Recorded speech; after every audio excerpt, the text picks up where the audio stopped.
Président, je la parole. Merci beaucoup, Eric. Je salue tout le monde. Merci beaucoup du déplacement. Voilà. Alors, effectivement, DPA est partenaire au train de la paix.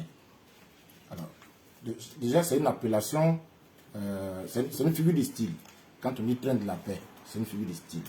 Alors, qu'est-ce qu'on veut, on entend par train de la paix? Le train, on sait tous que c'est un moyen de déplacement. Et donc, un train nous permet de voyager. On part d'un point A à un point B. Alors, dans le cas du train de la paix, le point A, c'est le point chaud. C'est le point où il n'y a pas de paix. Et le point B, c'est le point où il y a la gaieté, où il y a la joie, où il y a la paix. Alors, quand tu prends ce train-là au point A, avant d'arriver au point B, alors, dans le train, il se passe beaucoup de choses. Une fois que tu arrives au point B, tu deviens une nouvelle personne. Tu as une nouvelle façon de concevoir les choses. Tu as une nouvelle façon de penser. Alors, dans ce train, il y a beaucoup de choses qui se passent. Qu'est-ce qui se passe? C'est la formation, c'est l'instruction, c'est apprendre à tout ce peuple-là qui constitue les voyageurs de ce train de la paix, leur apprendre, les instruire à ce qu'on a appelé la culture électorale. C'est vrai, quand on dit culture électorale, ce n'est pas forcément élection. Même si on sait que la base de nos problèmes en Côte d'Ivoire, c'est les élections. Mais on peut aussi dire la culture citoyenne. Vous voyez. Alors, donc, qu'est-ce qu'il y a dans ce qu'on a appelé culture électorale? C'est ce que je vais vous expliquer.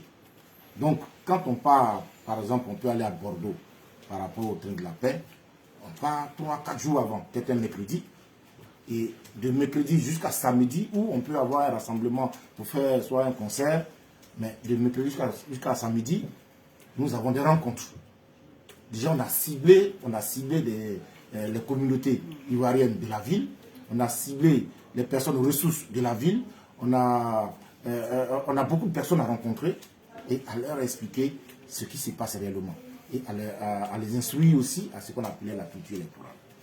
Donc, je ne vais pas rentrer trop dans les détails, mais de façon succincte, je vais vous expliquer un peu, je vais vous faire un peu quelques déclinaisons de ce qu'on entend par culture électorale. Alors, la culture électorale, déjà, c'est une éducation.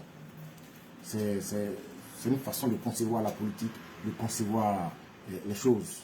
C'est du civisme. Alors, quand on a cette culture-là, il y a des choses qu'on ne peut plus se permettre de faire. Vous voyez? Alors, c'est pourquoi je vais vous donner quelques déclinaisons. Vous savez, dans notre pays, on a tendance à se faire justice. Alors que quand tu as cette culture électorale, tu ne te fais plus justice. Quand il y a un problème, tu suis les voies de recours. Et lorsque les voies de recours décident, tu abdiques. Nous sommes dans ce pays ici, on connaît. On ne se fait pas justice ici. Tu te fais justice, toi-même tu es condamné. Mais chez nous, on ne connaît pas ça. Quand tu n'es pas content, tu te fais justice. Tu réagis automatiquement.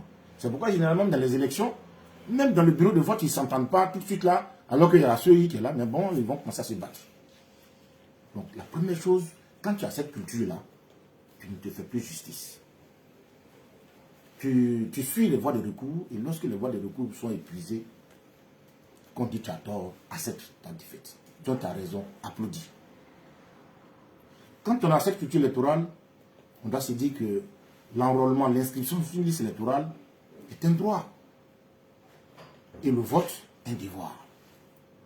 Ce devoir-là, on ne peut pas l'enlever à un citoyen. Parce que ce qu'il faut reconnaître, c'est que chez nous, on ne vote pas du tout. On ne vote pas. Si je vous dis que depuis 1990 jusqu'à aujourd'hui, jusqu'en 2025, le collège électoral ivoirien n'a jamais dépassé 3 millions. Les preuves sont là, les chiffres sont là. Ça n'a jamais dépassé 3 millions, alors que la population est en pente. En 1990, il y a 3 millions qui ont voté. Comment ça se fait qu'en 2025, il y a encore 3 millions qui votent? Ça fait 30 ans après. Plus de 30 ans après, c'est pas possible. Donc, lorsque tu as la culture électorale, ta première chose, quand tu as 18 ans, tu te dis, je suis citoyen de ce pays, je suis patriote. Il faut que je participe au choix de celui qui va conduire à la destinée de mon pays. Ça, c'est un devoir. C'est un droit. Et puis, il faut voter. C'est un devoir. Bien.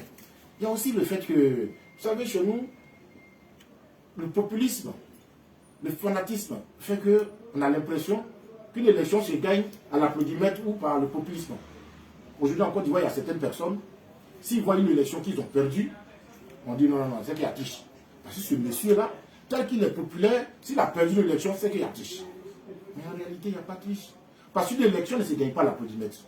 Une élection ne se gagne pas par le populisme. Ce n'est pas parce que j'ai rempli un stade et tout ça que je peux gagner l'élection. Ça, c'est des choses qu'il faut aller dire à nos parents. Parce que c'est ce qui nous a amené dans des problèmes. On a cru à ces genres de choses qui sont quelquefois fausses. Et puis, on se bat pour ça. Il faut le dire, parents. Ça, là, on a cru à ça, on s'est tué pour rien. Alors qu'en réalité, c'est faux. Pour gagner une élection, il faut aller s'inscrire sur une liste électorale. Et ensuite, il faut aller voter. Et c'est là la problématique. Aussi, vous savez, quand on a un parti politique, on connaît les histoires de pro, tu pro tel parti, pro telle personne. Ça, c'est le fanatisme. Là où il y a le fanatisme, il n'y a plus de raison. On n'analyse plus, on ne réfléchit plus.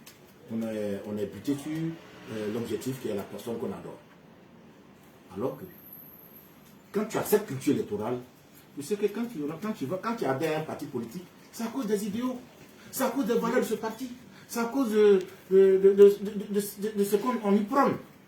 Mais ce n'est pas pour aller faire un fan club, ce n'est pas pour aller adorer des gens. Mais chez nous, c'est ça. Ça aussi, ça fait partie de tout ce qui nous a amené dans ces problèmes. Mais nos parents ne savent pas. Ils ne savent pas tout ça. En réalité, c'est quelque chose qu'on devrait nous enseigner depuis 90 avant notre accession au multipartisme. On devrait nous instruire à cela. Ça n'a pas été fait, mais il n'est jamais tard. Je pense que c'est le moment. C'est le moment d'aller instruire nos parents. C'est pourquoi dans ce train-là, tous ceux qui vont embarquer du lieu A, du point A, avant d'arriver au point B, quand ils sortent de ce train, ils ont une nouvelle façon de comprendre les choses. Ils ont une nouvelle façon d'appréhender les problèmes. Ils ne décident plus comme avant. Ils deviennent une nouvelle personne.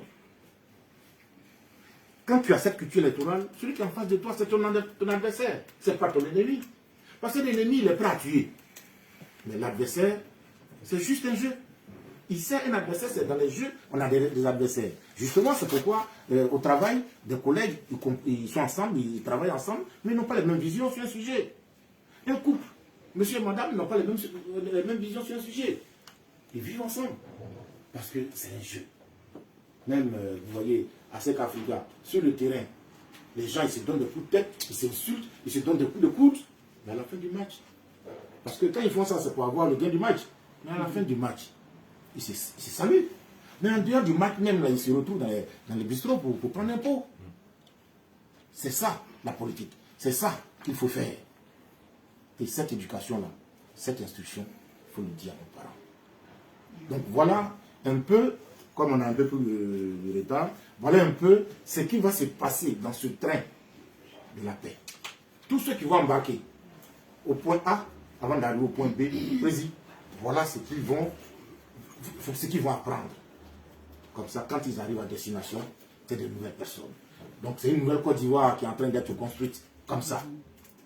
Donc c'était ça la contribution de DPA. Et donc c'est l'action que nous devons apporter, le côté scientifique de la chose.